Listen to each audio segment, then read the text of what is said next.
Welcome back to Beyond the Balance, brought to you by TradeWinds. I'm your host, Mike Manganillo, and this is a show where we go beyond the numbers and the noise to talk about what really drives performance, fulfillment, and meaningful success. Today, I'm joined by someone who brings energy with intention to everything he does, Larry Long Jr. Larry is a global keynote speaker, sales acceleration expert, and the author of Jolt. Organizations bring Larry in when they just don't want motivation. They want real behavior change, mindset shifts, and performance that lasts beyond the applause.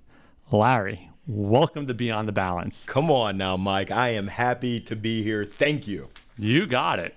So before we go into anything about what you're doing now as a public speaker or a writer of a book and LinkedIn expert, I want to talk about your University of Maryland career. Go your Terps. Baseball career. I pulled some information that I need you to verify. We're in trouble now. Are you still the all-time single-season stolen base leader? I think I've got number one single season. Actually, no, I'm number two. Charlie White beat me for the single season and the career. Oh, okay, because you did have 33 one season. I did. I was second in the ACC to Brian Roberts. Oh, I didn't know that. And then how about the all-time sacrifice hits leader? Oh, man, I could lay down a sack bunt. I think I still might be the leader there. Yeah, I can steal a base and I can lay down a sacrifice bunt. Well, I think that's interesting, honestly. So if you actually think about your professional career, and we'll go into relationships and maybe thinking about others, do you find it interesting that stealing bases, taking a chance, as well as quote unquote sacrificing yourself for others, has led you down this career path? I love the way you're thinking, and I've never actually made that connection, See? man. That's brilliant. I'm going to steal that. Pardon the pun, but I am going to steal that. There is such a correlation between taking a risk, which is stealing a base, and sacrifice, and that's care. That's putting others in front of you. Yeah. Isn't that crazy? That's brilliant I had right to dig there. into your career history to show you what you're about, Larry. You can't get that anywhere else. I love but it. Beyond the Balance. We went beyond the balance. I love it. You got me blushing, Mike. Or I could say it's the balance of both ends, right? That's right. I like it. That's powerful right there. Yeah. You got the gears turning.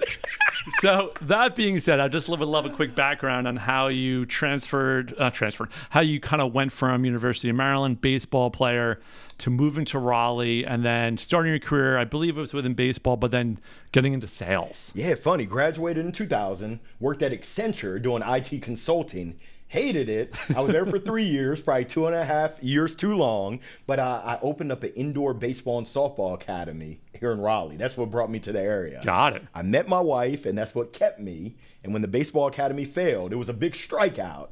I ended up having a career in software sales, 16 years. Okay. Software sales leadership, which led me to being a professional speaker, MC, coach trainer, author, and LinkedIn influencer. Yeah, I've read you have LinkedIn. Do you know how many followers you have right now? 45,000, but who's counting? 45,447. Wow, I'm blessed. So when was that point where I've been doing sales for 16 years, talking to people as a career, that spurred you to really say, I don't want to do this. I want to work for myself, right? To take on this kind of quote risk of going off on your own, starting your own company, and teaching people about all the things you teach them about. Yeah, it was inside of me for a while, but I'll be honest with you. I call it FUD, not Elmer Fudd, but fear, uncertainty, and I'll call it double doubt. Larry, who do you think you are to go talk to audiences? Yeah. You're not that good. You're not good enough. And that voice was powerful. And thankfully, I got let go on March 26th of 2021. Oh, okay. Yeah. And that was the kick in the behind that I needed in order to have confidence in myself and take that risk of going out on my own. And it's been an amazing ride. An amazing adventure and a lot of misadventure. Yeah. So that's actually interesting. So what were some of the first steps you had to do? Because I remember I've known Larry forever. Yeah. And I do remember when you were making this transition and we were talking about a website and stuff like that. But kind of like Talk about kind of some of the earlier steps to doing this, because a lot of our, listeners are small business owners or have been in their same career for 20 years, and probably thought about this, but it's scary, right? The unknown is scary. Yep. The biggest thing for me was coaching. Okay. Coach Kristen Frade helped me with my mindset, helped me with my confidence, helped me with accountability, helped me get crystal clear. And I was just sharing with a colleague of mine, oftentimes we overestimate what we can do in 5 months and we underestimate what we can do in 5 years. So my goal back then was to be a global international speaker. Okay, you wrote that down. Yes, I have it documented. I wanted my family to be involved. Okay. I wanted golf to be a part of it. Okay. And I wanted my fun meter to be off the charts. Funny story, when Coach Kristen and I went through this, she asked me, Larry, what do you want specifically? And that was my specifics. I had to turn off my Zoom camera because it was scary and there were tears coming out of my eyes. I knew in my heart what I wanted, but I was scared to even say it out loud. Yeah. Which is kind of crazy because everything that I just shared with you, I'm living it. Yeah. International speaker, Mr. Worldwide, family going with me on trips. Yeah. Golf is a big part of it, and I am having a ton of fun. That's amazing. Now, what made you write a book? And why'd you call it Jolt? I mean, obviously, we all see the energy, and we'll get into that. But at what point where you were transitioning to public speaking, probably getting a lot more out there, that you're like, it's time for me to really sit down and write how I act, I guess. Well, I wish I could say that was the case. Someone had more confidence in me than I had in myself. Michelle Hill, who I'll see next week in Wilmington, she said, you've got a book inside of you. You've got a story to tell. And I said, Michelle, I tell it. I'm a speaker. She said, no, Larry, there's going to be people that will never hear you speak. They need to read your book. I said, well, you don't know me like that. If you told any of my elementary, middle, and high school teachers, English teachers, they would be like, nah. Am I getting punked? There's no way that punk wrote a book. My papers used to get torn up. And I didn't have confidence that I could write a book. Yeah. She said, I can help you. And she helped me along the process. And I still am in awe that I've written a book. That's great. Yeah, who would have thunk it? When was the last time you met an author that used the word thunk? Thunk it, I know. I don't know if I have a book in me. Maybe my AI, Mike GPT, could help me out with that one day. You definitely do. Anyone who's listening to this, I encourage you. You have a story to tell. You have lessons that you've learned as well as lessons that you've earned. You've got a book. Even if it's a mini book, someone out there needs to hear your story, your journey, your adventure, your misadventure. And I encourage you, if you're noodling on it like I was, I'm giving you permission. I'm not sponsored by Nike yet, but I'm giving you permission to just do it. That's interesting. So my next question was about known for your high energy, but also accountability. Where did that come from? And I think you talked about that, but I'd love you to talk more about coaching and mentors, the importance of having that in your life. There's two ways that you can learn, Mike. You can learn from mistakes, and I've got plenty of dents in my head from bashing my head against the wall, or you can learn from mentors. And younger Larry made a lot of mistakes. Older Larry got a little bit wiser. I got a little bit of grace sprinkled in, and I learned, hey, why don't I ask mentors that have already made those mistakes that are willing to share it with me? Yeah. So it's when you're taking action, you're going to experience what some people call failure. Yeah. I don't believe that it's failure. I believe it's learnings. And it's funny because I was looking back, reflecting on 2025. My key word, my one word for 2025 was learnings. Yeah. I learned a lot. My word for 2026 is growth. Larry, what are you going to do with those learnings and how are you going to apply them to grow? Yeah. And that's my focus this year. And I'm actually meeting with my accountability partner. Oh, there you and go. soon to be partner. She's a coach, a former coach of mine, and we're doing some projects together. Oh, but that's exciting. It's always great when you take action. You have accountability, someone else holding you accountable, helping to support you. It's amazing how much you can accomplish. How would one, I guess, what would be one of the first steps for somebody to find a mentor? Yeah. Because I always feel like that's difficult, right? Because you don't want to ask a friend. I don't know. I personally find it difficult. What I found is it normally comes organic. Okay. If you try to force it sometimes it's a fit, sometimes it's not. But if you're having conversations with folks, you can kind of feel where that good alignment, where that good fit. I think they call it congruence, where you're kind of, the reason why I went with my first coach was she didn't take my BS. She listened to it and she said, survey says, I don't believe that BS, Larry. That story that you're trying to tell yourself, it's fake news. Yeah. You might believe it, but I'm not going to believe it. And I'm going to challenge you to don't believe that hype. You are good enough. Yeah. You do work hard enough. And she also challenged me to be careful with my words. She said, Larry, as optimistic and positive you are with everyone else, you should hear the way you talk about yourself. Especially when I was writing the book. There was a lot of, I can't do this. I'm not built for this. And she said, it's like Henry Ford said, whether you believe you can or believe you can't, you're right. Yeah. She said, why don't you change that narrative? Why don't you start talking to yourself like you talk to everyone else? And it's crazy. 2022, intentionally, I said, Larry, I'm going to be nicer. Instead of beating myself up, you big dummy. That served me before. It didn't serve me as an entrepreneur in terms of the big vision that I was trying to accomplish. There's already too many things that can knock you down. You don't need to be one of those. That's great. Nah.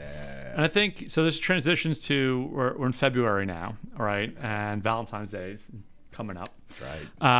And I've heard you talk, and I've seen some of your stuff on LinkedIn. The importance of relationships, right? Not why. That's not the question, right? One of the things you do talk about is turning relationships into measurable revenue, right? Where most sales teams get that wrong. Man. Just would love to hear more from you. I wouldn't call you the relationship expert. I think you can be.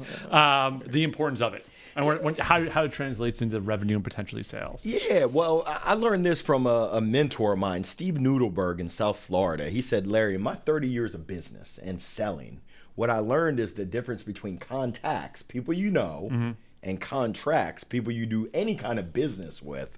It's the letter R. It's relationships. And we know that people like to have relationship. They like to refer. They like to work with and buy from people they know, they like, they trust, and that they believe in. We know this, but oftentimes we don't do anything with it. So my question that I ask myself is, every day I ask myself, and it's a quote from Dr. Martin Luther King Jr., life's most persistent and urgent question is, what are you doing to help others?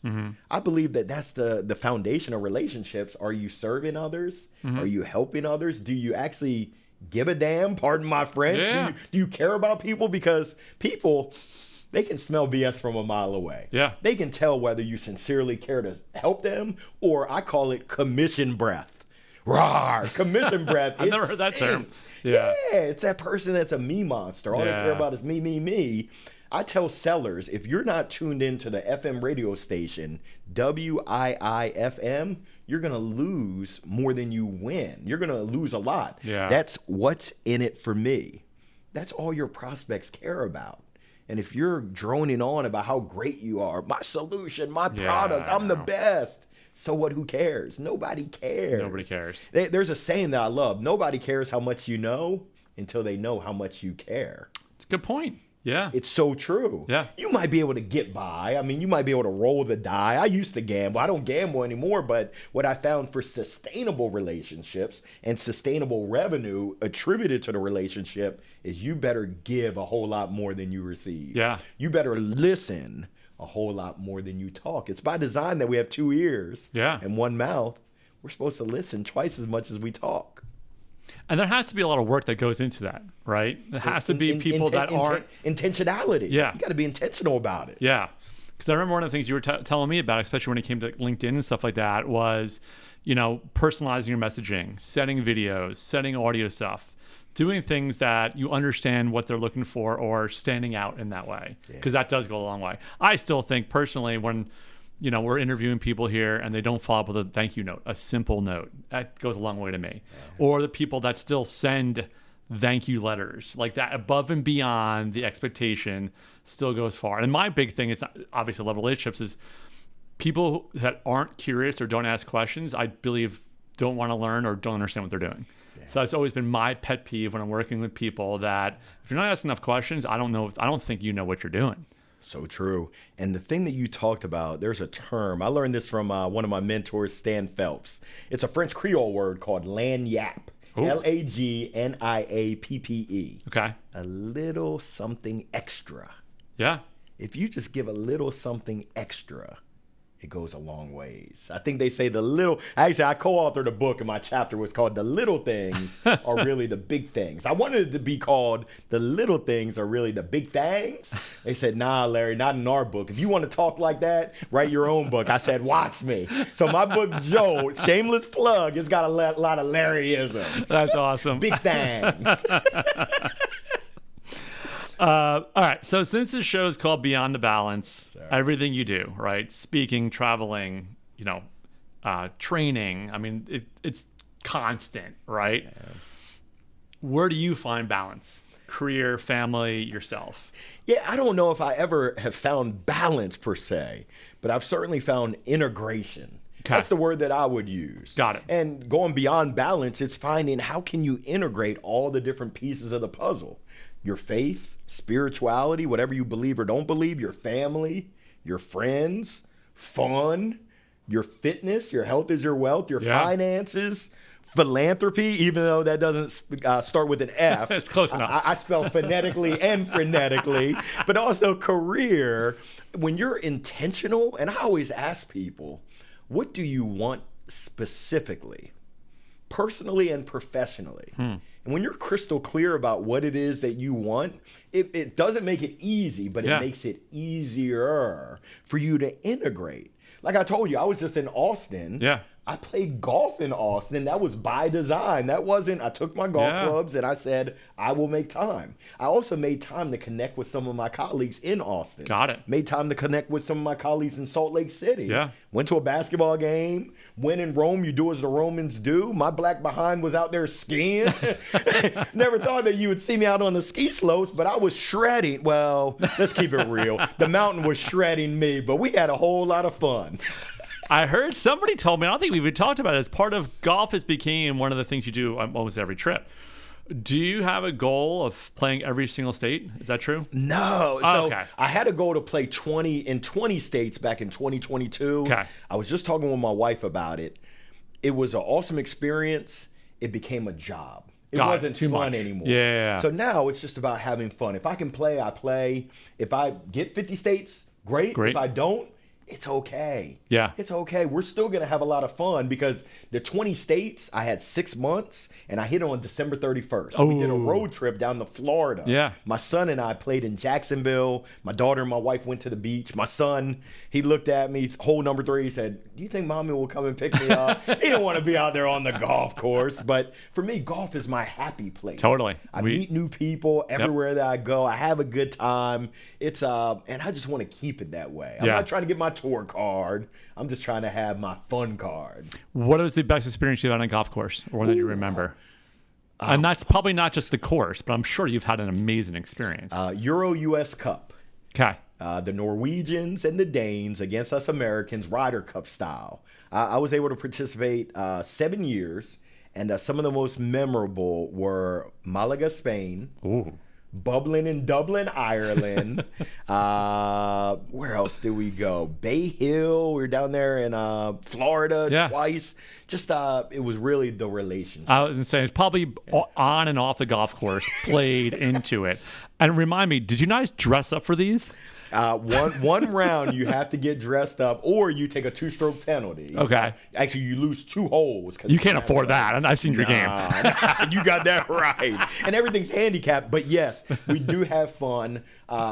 Every course has laughed about it except for one. One course said, nah, we don't find that all too funny. Yeah. Go put on some proper golf gear. But they call it the Cato Award. It was before I joined. One of the gentlemen, his name is Cato. He was a sharp dresser. Yeah. So when he stopped going, they said, in honor of Cato, we're going to not dress sharp. We're going to get dressed up in costumes. So it's like Halloween goes to the golf course. That's awesome. I need to do that. I need to play golf in general with you again. All right. So what excites you? Like, what's next? Wherever it's work. I know you mentioned some of your goals this year. Yeah. You know, if you were to write, that note in 5, I mean, I'm not sure if you've done this, or you might have 5 years from now. Yeah. Greater impact, international. Okay. So I had a goal last year to have 4 engagements outside the U.S. I came up short, but it's okay. Yeah. I got Canada, Singapore, and Telford, England.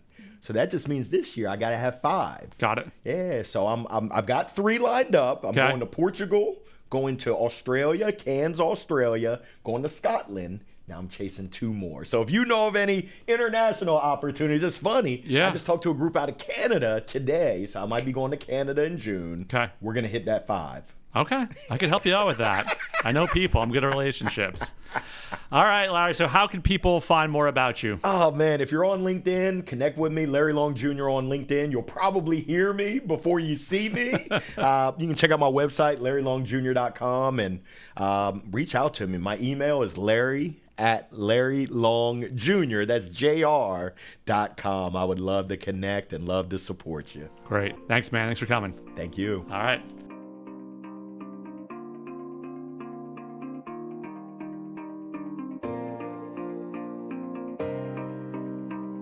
TradeWinds LLC is an investment advisor registered under the Investment Advisors Act of 1940. The information presented in the material in general in nature and is not designed to address your investment objectives, financial situation, or practical needs. Prior to making any investment decision, you should assess or seek advice from a professional regarding whenever any particular transaction is relevant or appropriate to your individual circumstances. Although taken from reliable sources, TradeWinds cannot guarantee the accuracy of the information received from third parties. The opinions expressed herein are those of TradeWinds and may not actually come to pass.